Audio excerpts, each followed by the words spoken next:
tatlım. Bu gece kalbimi evde bıraktım. Ruhumu artık şeytana sattım. Seni sevmekle büyük hata yaptım. Elveda tatlım.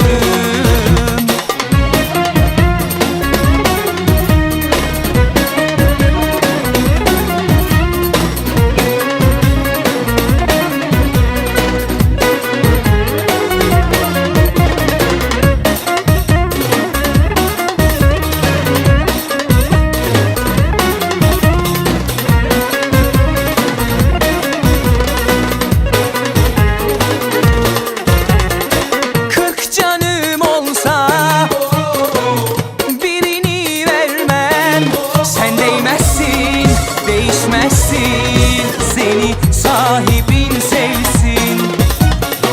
Hangimiz haklı? Dünyalar farklı. Bu alemde işim olmaz. Yaram kalbimde saklı. Bu gece kalbimi evde bıraktım. Ruhumu artık şeytana sattım. Seni sevmekle büyük hata yaptım. Elveda tatlım. Bu gece kalbimi evde bıraktım. Ruhumu artık şeytana sattım. Seni sevmekle büyük hata yaptım. Elveda tatlım.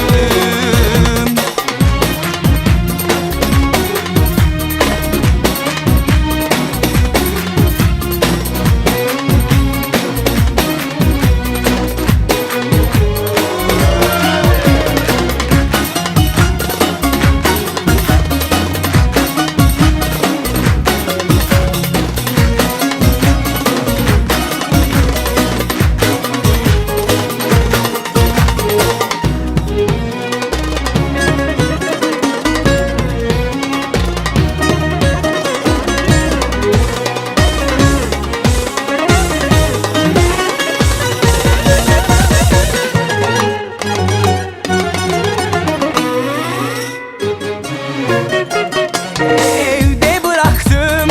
Ruhumu artık şeytana sattım. Seni sevmekle büyük hata yaptım. Elveda tatlım. Bu gece kalbimi evde bıraktım.